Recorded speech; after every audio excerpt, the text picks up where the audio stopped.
Muslim country Kuwait में जब से नए शासक ने सत्ता संभाली है, तब से ही कुवैत में लिए जाने वाले फैसलों की चर्चा पूरी दुनिया में हो रही है।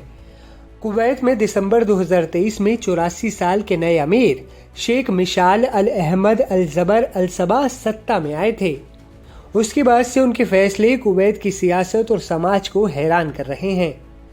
सबसे पहले मई 2024 में कुवैत के अमीर ने लोकतंत्र को खतरा बताते हुए संसद को भंग किया, फिर संविधान में संशोधन की घोषणा की।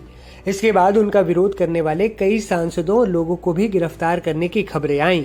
कुवैत के नए अमीर ने दावा किया कि कुवैत की संसद ने दशकों से कुवैत को पंगु बनाए रखा था। इसके बाद दौर आया नागरिकता छीनने का। कुवैत में पिछले 6 महीनों में लगभग 42,000 लोगों की नागरिकता छीन ली गई। कुवैत के नए राजा शेख मिशाल अल अहमद अल जबर अल सबा अपनी नई नीति को लेकर दावा करते हैं कि इसका लक्ष्य उन विदेशियों को निशाना बनाना है जिन्होंने अवैध रूप से कुवैती नागरिकता प्राप्त की थी। हालांकि उन पर आरोप भी लगा कि इस एक्शन में उनके राजनीतिक विरोधियों को भी निशाना बनाया गया। इसकी पुष्टि एमनेस्टी इंटरनेशनल ने भी की।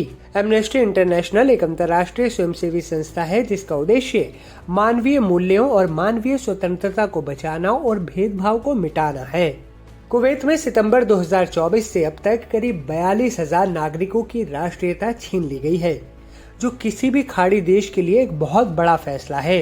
हालांकि कुवैत में पहले भी नागरिकता रद्द करने का इतिहास रहा है, लेकिन छिटपुट रूप से और अदालती फैसलों के बाद। लेकिन इस बार नए अमीर की नई नीतियों की वजह से ऐसा हो रहा है। और सबसे बड़ी बात यह है कि सरकार के नागरिकता छीनने के फैसले का सबसे बड़ा असर उन लोगों पर पड़ा है जिन्हें शादी के बाद कुवैती नागरिकता मिली थी। खासकर इनमें वो महिलाएं शामिल हैं जिन्हें कुवैती पुरुषों से शादी करने के बाद नागरिकता हासिल हुई थी। नागरिकता छीनने के बाद अब वो सरकार की तरफ से मिलने वाली किसी भी तरह की सरकारी सुविधा का लाभ नहीं ले पा रही, जैसे स्वास्थ्य सेवाएं, बच्चों की शिक्षा वगैरह वगैरह।